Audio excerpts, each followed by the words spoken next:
नमस्कार साथियों, welcome back to our channel. आज हम बात करने वाले हैं केंद्र विद्यालय की फीस स्ट्रक्चर्स की। बाल वाटिका 3 से लेकर 12th क्लास तक जो फीस स्ट्रक्चर रहने वाला है केंद्र विद्यालय के अंदर। अगर आप लोग बच्चे का एडमिशन कराने की प्लानिंग कर रहे हैं या प्लानिंग नेक्स्ट ईयर प्लानिंग करने वाले हैं, तो फीस स्ट्रक्चर्स के पहले जान लेते हैं हम कि फ़ी स्ट्रक्चर्स क्या है केंद्र विद्यालय में, अलग अलग क्लासेस में, अलग अलग कैटेगरीज़ में, या फिर अलग अलग जो गर्ल्स या बॉयज़ जैसे जेंडर वाइज भी हम चेक करेंगे।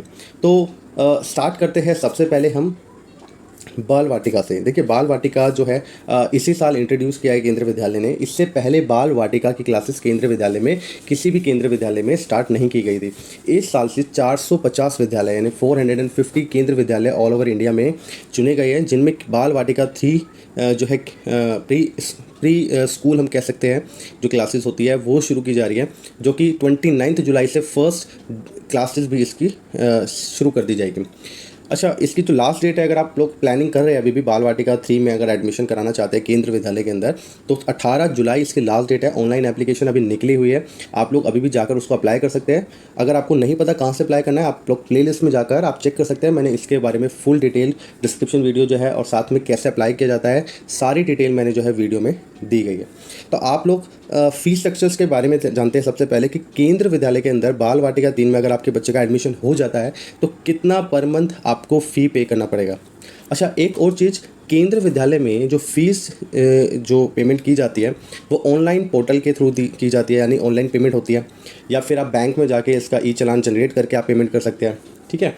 नेक्स्ट, इसके अंदर जो फ़ी है वो क्वार्टरली पे की जाती है, यानी कि पूरे साल में 12 महीने के 3-3 महीने के जो है एक क्वार्टर बना लिया है, और हर 3 महीने की फ़ीस जो है इकट्ठी पे की जाती है उस महीने के, मतलब उस क्या कहते हैं, उस क्वार्टर के फिनिश होने, जो फर्स्ट क्वार्टर जैसे फिनिश होगा 1 अप्रैल से शुरू होगा, अप्रैल मई जून, 30 जून को ख़त्म होगा, तो 30 जून के बाद आपको पे करना पड़ता है नेक्स्ट क्वार्टर की।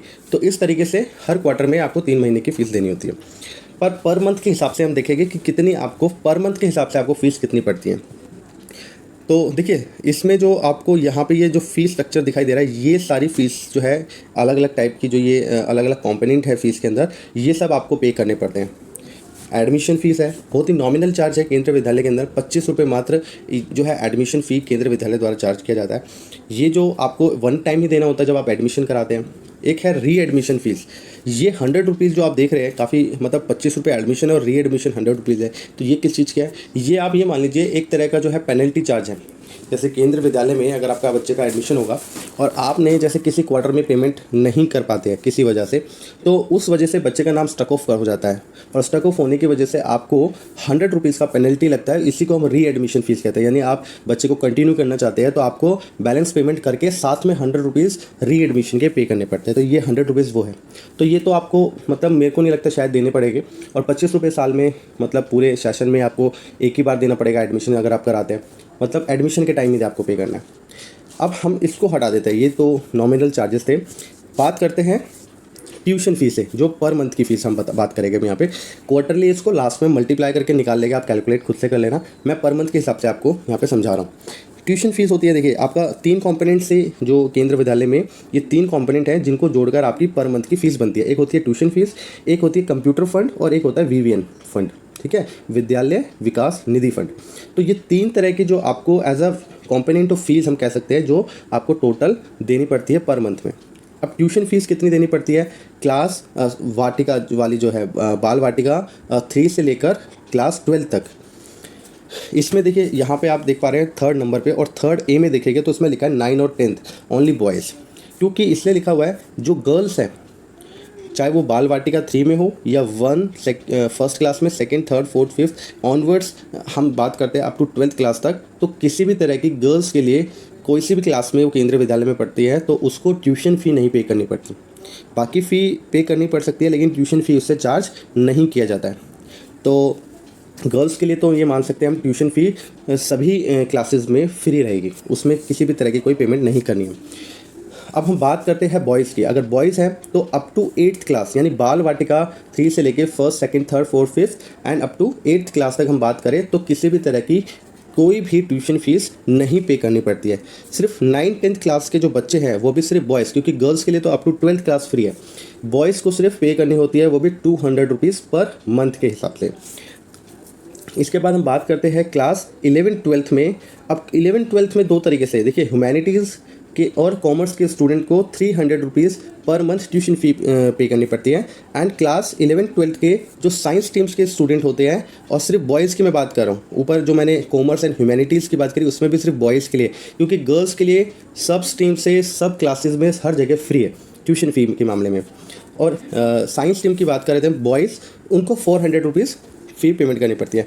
वहाँ पे प्रैक्टिकल्स वगैरह ज़्यादा होते हैं, इस वजह से 100 रुपीज़ ज़्यादा चार्ज किया जाता है। ठीक है, तो ये तो आपका हो गया ट्यूशन फीस। इसके अलावा मैंने बताए थे 2 कंपोनेंट और है, टोटल 3 है। सेकंड है कंप्यूटर फ़ंड। कंप्यूटर फ़ंड बहुत ही नॉमिनल है, मतलब ये 100 रुपीज़ पर मंथ चार्ज करते हैं। देखिए सिर्फ 100 रुपीज़ है क्लास 3 से लेके, क्योंकि क्लास वाटिका वाली क्लास, बाल वाटिका एंड क्लास 1 और क्लास 2, इन क्लासेस के लिए कंप्यूटर फ़ंड चार्ज नहीं लिया जाता है बच्चों से। सिर्फ क्लास 3 से लेकर क्लास 12 तक के बच्चों के लिए कंप्यूटर फ़ंड जो है उनकी फ़ीस में चार्ज किया जाता है, और वो भी सिर्फ 100 रुपीज़ का एक नॉमिनल चार्ज लिया जाता है। ठीक है, इसके अलावा हम बात करें 150 रुपीज़, आप देख पा रहे हैं यहाँ पे 4B में लिखा हुआ है, वो सिर्फ उन स्टूडेंट्स के लिए है जो कि 11th-12th में पढ़ते हैं और उनके पास computer science as a subject उन्होंने इलेक्टिव लिया हुआ है। ठीक है, मतलब उन्होंने इलेक्ट किया हुआ है किसको, कंप्यूटर साइंस को। अगर उनके पास 11th-12th में है और कंप्यूटर साइंस उनका एज अ सब्जेक्ट नहीं है, तो सिर्फ उनको 100 रुपीज़ पे करने हैं। और ये वाली फ़ीस जो कंप्यूटर फ़ंड है वो बॉयज़ एंड गर्ल्स दोनों को पेमेंट करनी है, लेकिन क्लास 3 से लेकर क्लास 12th क्लास तक के बच्चों को। तो ये था आपका कंप्यूटर फ़ंड। यहाँ पे आई होप कि किसी को कोई डाउट नहीं होगा। अगर कोई डाउट है, फिर भी कुछ अगर आपको पूछना है तो आप कमेंट बॉक्स में डालिए, मैं आपके डाउट को दूर कर दूँगा। नेक्स्ट है 5th पॉइंट। आप देख पा रहे हैं 2 पॉइंट हो चुके हैं हमारे, एक ट्यूशन फ़ीस और एक हो गया कंप्यूटर फ़ंड। ठीक है, ट्यूशन फ़ीस में गर्ल्स की किसी भी तरह की मतलब 100% एग्जेम्प्टेड थी सभी गर्ल्स। बॉयज़ भी सिर्फ 9th to 12th क्लास के बॉयज़ जो है उनको पेमेंट करनी होती थी, और उनका अलग अलग क्राइटेरिया ये रहा 200, 300, 400, वो मैंने आपको बताया। कंप्यूटर फ़ंड क्लास वाटिका, जो बाल वाटिका 3 से लेकर 1st और 2nd, ये 3 क्लासेज के लिए एग्जेम्प्टेड है। क्लास 3 से लेकर 12th तक जो बॉयज़ और गर्ल्स दोनों को ये फ़ी पेमेंट करनी पड़ती है 100 रुपीज़, और 150 सिर्फ उन स्टूडेंट को पे करनी पड़ती है जो 11th-12th क्लास में है और साथ में उनके पास computer science as a subject उन्होंने चूज़ किया हुआ है। ठीक है, तो उनको 150 रुपीज़ पर मंथ के हिसाब से कंप्यूटर फ़ंड देना पड़ता है। VVN जो है ये 3rd टाइप है इनकी फ़ीस का कॉम्पोनेंट, जिसे हम VVN या विद्यालय विकास निधि बोलते हैं। इसमें उनको 500 रुपीज़ पर मंथ देना पड़ता है, और ये भी बॉयज़ एंड गर्ल्स दोनों को देना पड़ता है। किसी भी क्लास को इसमें एग्जेम्प्ट नहीं किया गया है, ना ही जेंडर वाइज एग्जेम्प्ट किया है, ना ही क्लास वाइज एग्जेम्प्ट किया है। तो यानी कि बाल वाटिका 3 में भी अगर बच्चे का एडमिशन होता है और वहाँ से ऑनवर्ड्स 12th क्लास तक हम बात करते हैं, बाल वाटिका 3 सबसे छोटी क्लास है, उसके बाद 1st, 2nd, 3rd, 4th up to 12th class सभी बच्चों को, चाहे बॉयज़ हो चाहे गर्ल्स हो, ये वाला fund as a computer fee VVN fee आपको पर मंथ 500 रुपये देना पड़ता है। तो यहाँ पे आपने देखा, मैंने आपको पूरा डिस्क्राइब किया, ये जो चार्ट यहाँ पे गिवन है कि किस किस स्टूडेंट को, कौन सी क्लास के स्टूडेंट को बॉयज़ या गर्ल्स में किस किस क्लासेस के हिसाब से कितना फ़ी पेमेंट करना पड़ेगा। अब मैं आपको एक एग्रीगेट करके बता रहा हूँ कि अगर मैं सिर्फ बाल वाटिका 3 की बात करूँ, क्योंकि रिसेंटली बाल वाटिका के एडमिशन चल रहे हैं, तो बहुत से पेरेंट्स जो है ये जानना चाहते हैं कि उनका अगर बच्चे का एडमिशन हो जाता है तो उनको कितना पेमेंट करना पड़ेगा। तो पेमेंट देखिए, जो टोटल फ़ीस निकलेगी ना वो बहुत ही नॉमिनल चार्जेस है। मेरे को ऐसा लगता है कि अगर आप किसी केंद्रीय विद्यालय तो एक बहुत बड़ा ब्रांड है, ठीक है, लेकिन अगर केंद्रीय विद्यालय से हटके मैं किसी एक नॉर्मल से नॉर्मल, मतलब बहुत ही जिसको एज बस जर्नल स्कूल मैं कह सकता हूँ कि हाँ बहुत अच्छा नहीं है, एवरेज स्कूल है, उस स्कूल की अगर मैं बात करूँ तो 2 से लेकर 4,000 रुपये के बीच में आपको मिनिमम पे करने पड़ेंगे। ठीक है, किस चीज़ के, फ़ीस के नाम पर स्टूडेंट को, अगर आप LKG UKG में एडमिशन कराते हैं बच्चे का। तो वहीं पे अगर आप और अच्छे स्कूल में जाएंगे, थोड़ा और मतलब अच्छा अपग्रेड करेंगे बच्चे को दूसरे स्कूलों में, तो ये 4,000 से लेकर 10,000 के बिटवीन ये फ़ीस चली जाती है। और इससे ऊपर तो बहुत सारे ऐसे भी स्कूल हैं जिसमें 20,000 25,000 रुपये, मतलब कई तरह के हैं, तो वो उनकी मैं बात ही नहीं कर रहा। यहाँ मैं आपको दोनों तरह के स्कूल की बात करी, अच्छे और बुरे। इन दोनों में जो फ़ीस मिनिमम भी अगर मैं बात करूँ तो 2,000-1,500 रुपये से कम फ़ीस आपको कहीं मिलेगी ही नहीं, अगर आप किसी प्राइवेट के नॉर्मल गली नुक्कड़ के स्कूल में भी भेजोगे बच्चे को तो। और केंद्र विद्यालय जो ब्रांड है वो पूरे भारत में ही नहीं, पूरी दुनिया में इनके बच्चे जो है नाम कमाते हैं। और भारतवर्ष में भी बहुत अच्छी अच्छी सर्विसेज में आप देखेंगे केंद्र विद्यालय के जो स्टूडेंट होते हैं, एक स्टूडेंट वो अपना मतलब टाइटल लेकर एक अच्छे पद पे बैठे हुए। तो यहाँ पे इनको सिर्फ फ़ी कितनी पे करनी पड़ती है, मैं बाल वाटिका 3 की बताता हूँ। सबसे पहले देखिए, बाल वाटिका 3 में आपको सिर्फ एडमिशन के टाइम 25 रुपये देना पड़ेगा। इसके अलावा ट्यूशन फीस आपको नहीं देनी है, क्योंकि up to 8th class tuition fees किसी की भी नहीं लगती है, बच्चे चाहे वो लड़का हो या लड़की हो, ठीक है। तो बाल वाटिका में भी फीस नहीं लगेगी। तो इसके बाद बात करते हैं कंप्यूटर फंड। कंप्यूटर फंड भी अप टू 2nd क्लास, मतलब बाल वाटिका से लेकर 2nd क्लास तक कंप्यूटर फंड नहीं देना पड़ता। तो ये भी आपका एग्जेम्प्ट हो गया, यहाँ पे आपको नहीं पे करना है। तो सिर्फ आपको क्या देना है, वीवीएन का कितना, सिर्फ 500 रुपीज़ पर मंथ। यानी कि आपको क्वार्टरली जब पेमेंट करना पड़ेगा 3 महीने का एक साथ, तो आपको सिर्फ 1,500 रुपये जमा कराने पड़ेंगे फ़ीस के नाम के, जो कि 3 महीने तक वैलिड रहेगी। मतलब 3 महीने के लिए आप एक साथ 1,500 रुपये आपको जमा कराने पड़ेंगे।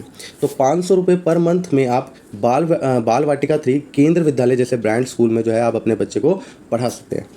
मेरे हिसाब से इससे अच्छा कोई और मतलब आपको स्कूल, अगर आप एक काफ़ी अच्छे और काफ़ी नामी स्कूल, और यहाँ का जो कल्चर है पढ़ाई का, यहाँ का जो सिस्टम है पढ़ाई का, यहाँ पे जितने बच्चों को अपॉर्चुनिटीज़ दी जाती है, मुझे लगता है कि इस तरह का जो कल्चर एजुकेशन में और किसी भी स्कूल में आपको नहीं मिलेगा।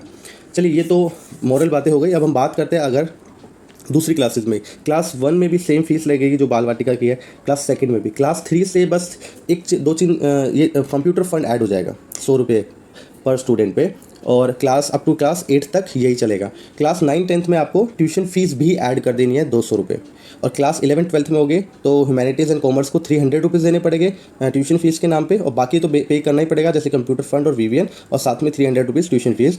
और अगर साइंस स्ट्रीम से तो 400 रुपीज़। तो मैक्सिमम अगर मैं कहता हूँ 12th क्लास के साइंस स्ट्रीम के बच्चा भी अगर स्कूल में पढ़ता है तो उसको मैक्सिमम पर मंथ 1,000 रुपये के लमसम पे करना पड़ता है। मतलब पर मंथ आपको 1,000 रुपये की फ़ीस देकर आप केंद्र विद्यालय में बच्चे को पढ़ा सकते हैं। अच्छा, अब ये तो मैंने जनरल बात करी एक फ़ीस स्ट्रक्चर जो केंद्र विद्यालय का है। इसमें भी बहुत सारे ऐसे एग्जाम्पशंस है, अगर आप कैटेगरी से बिलोंग करते हैं या आप बहुत अलग अलग इसमें सर्विस एरिया से बिलोंग करते हैं बच्चा जो है, तो बहुत सारे एग्जेम्प्टेड आपको इसमें मिल जाते हैं।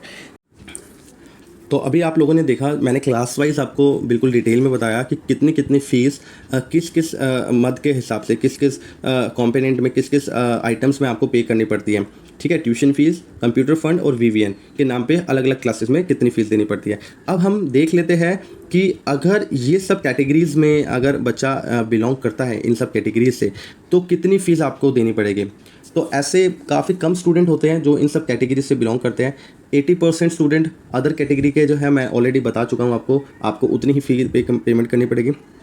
ये जो स्टूडेंट्स हैं, जैसे कि गर्ल्स स्टूडेंट्स, ये तो मैं बता ही चुका हूँ आपको, एग्जेम्प्टेड होते हैं, up to 12th class tuition fee नहीं पे करनी पड़ती, ठीक है। बाकी आपको कंप्यूटर देना पड़ता है फंड, और वीवीएन कंट्रीब्यूशन भी देना पड़ता है। SC/ST स्टूडेंट हैं तो SC/ST में अब यहाँ पे सिर्फ बॉयज़ और गर्ल्स की बात नहीं है, चाहे वो बॉयज़ हो या गर्ल्स हो, यहाँ पे SC और ST स्टूडेंट्स दोनों के लिए यूज़ किया जा रहा है। तो एग्जेम्प्टेड होती है tuition fees up to 12th class, यानी बाल वाटिका 3 से लेके 12th क्लास तक। अगर आप SC या ST स्टूडेंट है, आपके पास उसका कोई प्रूफ है, सर्टिफिकेट है, तो आप स्कूल में अपने रिकॉर्ड्स में उसको चढ़वा सकते हैं और आप उस पर एग्जाम्पशन ले सकते हैं, ट्यूशन फीस से भी बच सकते हैं। जैसे कि ट्यूशन फीस की जो चार्जेस है वो क्लास 9th से शुरू होते हैं 200 रुपये के नाम पे, फिर उसके बाद 11th-12th में भी लगते हैं। तो 9, 10, 11th-12th में भी अगर आप बॉयज़ को ऐसा, क्योंकि गर्ल्स को तो वैसे भी नहीं देना, बॉयज़ अगर कोई SC/ST कैटेगरी से बिलोंग करता है तो उसका ये 200 रुपये भी एग्जेम्प्ट हो सकता है। इसके अलावा वीवीएन से कंट्रीब्यूशन उसको भी नहीं मिलता, और ना ही कंप्यूटर फंड से। मतलब कंप्यूटर फंड SC/ST स्टूडेंट को भी पे करना पड़ता है, वीवीएन भी पे करना पड़ता है। चिल्ड्रंस ऑफ KVS एम्प्लॉयज़, केंद्र विद्यालय के ही एम्प्लॉय के जो स्टूडेंट्स जो बच्चे होते हैं, उनको ट्यूशन फ़ी नहीं पे करना पड़ता अप टू 12th क्लास, लेकिन कंप्यूटर फंड और वीवीएन कंट्रीब्यूशन देना पड़ता है।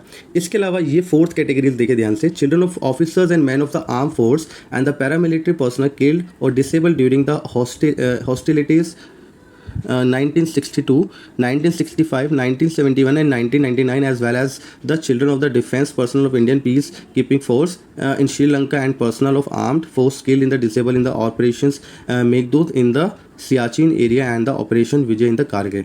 तो ये ऐसे स्टूडेंट्स की बात कर रहा है जो 1962 वॉर, 1965 वॉर एंड 1971 एंड 1999 की वॉर्स में जो उनके फादर या मदर जो थे वो अगर इन्हीं पैरामिलिट्री फोर्स में थे, किसी भी या आर्म फोर्स में थे, और या तो वो उसमें मतलब शहीद हो गए या किसी तरीके से उनको कोई इंजरी आ गई, ऐसी इंजरी जिससे कोई उनमें डिफॉर्मिटीज़ आ गई, डिसेबल हो गए वो, तो उस वजह से या फिर ये नीचे और भी गिवन है, जैसे श्रीलंका में कुछ ऑपरेशन चला है ना, ऑपरेशन मेघदूत चला था, ऑपरेशन विजय इन कारगिल चला था। तो ये ऑपरेशन में जिन भी डिफेंस पर्सनल ने जो काम किया उनको कोई सर्टिफिकेट वगैरह इशू होता होगा, तो उन सबको जो कि इसमें डिसेबल या शहीद हो गए थे, उनके जो बच्चे हैं या उनके जो पोते हैं या पोतियाँ हैं, नाती और नातिन भी जो होते हैं, ठीक है, दोनों तरफ से ग्रैंड फादर्स का भी इसमें बेनिफिट मिलता है और फादर मदर का भी इसमें बेनिफिट मिलता है। तो यहाँ पे वो एग्जेम्प्टेड होते हैं ट्यूशन फीस के मामले में और वीवीएन के मामले में, मतलब उनको ना तो ट्यूशन फीस देनी है ना ही वीवीएन कंट्रीब्यूशन देना है, बट कंप्यूटर फंड इनसे भी चार्ज किया जाता है। इसके अलावा concession of exemptions from the payment of tuition fees, VVN and computer fund is also extended to the children of arm force and paramilitary force personnel whose parent were killed, declared missing और permanently disabled during any counter insurgencies operation in India or abroad, provide the children produce the certificate granted by the concerned ministry। मतलब ये कह रहे हैं कि ऐसे others, मतलब इन 1962, 65, 71 ये जो सब ऊपर गिवन था, इसके अलावा भी जो पैरामिलिट्री फोर्सेस वगैरह में पर्सन जो काम करते हैं, उनके बच्चे या उनके जो मतलब ग्रैंड बच्चे जो उनके पेरेंट या ग्रैंड पेरेंट जो हैं, अगर वो भी किसी तरह की इंजरीज उनको हुई है या फिर वो शहीद हुए हैं during any counter insurgencies operations in India और अब्रॉड, मतलब इंडिया अब्रॉड में ऐसे किसी भी ऑपरेशंस में काम करते हुए, तो उनके चिल्ड्रंस को भी यहाँ पे जो है एग्जेम्पशंस दिया गया है और कम्प्लीटली एग्जेम्पशंस दिया गया है हर एक तरह की फ़ीस में, ट्यूशन फीस में, कंप्यूटर फंड में और वीवीएन में भी, ठीक है। इसके अलावा childrens of the parent who are living below poverty line, BPL certificate उनके पास है, तो अप टू 2 स्टूडेंट, मतलब जैसे मान लीजिए किसी बीपीएल कार्ड वाले पर्सन के 3 बच्चे हैं, तो वो और तीनों का केंद्रीय विद्यालय में एडमिशन हो जाता है, तो वो तीनों की फ़ीस को एग्जेम्प्ट नहीं करा सकता, मैक्सिमम 2 ही स्टूडेंट की फ़ीस को एग्जेम्प्ट करा सकता है, बाकी एक की जो है उसको पेमेंट करना पड़ेगा पूरा का पूरा। तो इसलिए सिर्फ 2 ही यहाँ पे लिखा है, मैक्सिमम 2, और अगर एक है तो एक का भी ले सकते हैं। तो यहाँ पे बीपीएल कार्ड अगर उसके पास है तो वो प्रूफ दिखाकर यहाँ पे ट्यूशन फीस से एग्जेम्प्ट उसको मिलता है और वीवीएन से भी एग्जेम्प्ट मिलता है, बट यहाँ पे कंप्यूटर फंड उसको भी पे करना पड़ेगा। डिसेबल स्टूडेंट, अगर किसी भी तरह का कोई मतलब दिव्यांग स्टूडेंट है, उसको भी ये जो कुछ केवीएस लेटर नंबर है उसके सब्जेक्ट में, मतलब ये लेटर नंबर देखना पड़ेगा एंड उसमें क्या मतलब कंडीशंस गिवन है डिसेबल स्टूडेंट्स के कि किस स्टूडेंट को दे सकते हैं एग्जेम्पशंस।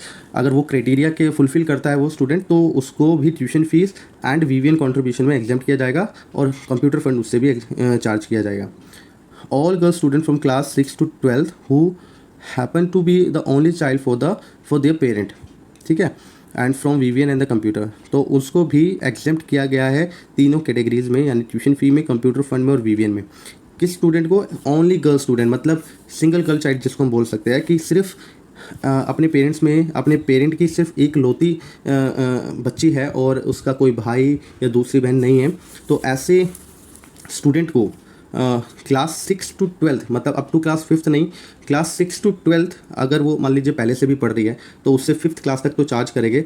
फिर भी अगर वो अकेली ही है तो उसको मतलब पेरेंट्स से कोई ना कोई ऐसा सर्टिफिकेट लिया जाएगा, कोई सेल्फ डिक्लेरेशन लिया जाएगा कि उसका कोई भाई नहीं है, उसका बच्चा कोई दूसरा नहीं है, और उसको एग्जेम्पशन मिलेगा यहाँ पे सभी तरह की फीसेस में, ट्यूशन फ़ी, कंप्यूटर और वीवीएन में।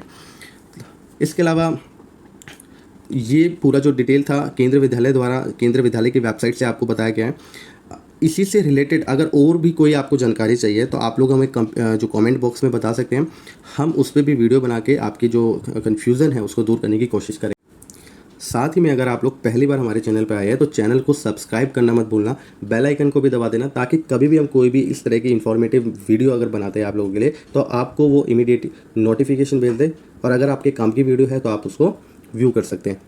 साथ ही में ऐसे दोस्तों के साथ शेयर करना जो केंद्रीय विद्यालय में अपने बच्चे का एडमिशन कराना चाहते हैं या उससे रिलेटेड कोई भी इन्फॉर्मेशन चाहते हैं, तो आप हमारा चैनल उनको शेयर कर सकते हैं ताकि वो लोग भी यूज़फुल जो इन्फॉर्मेशन है उनको मिल सके। धन्यवाद दोस्तों, bye bye and take care.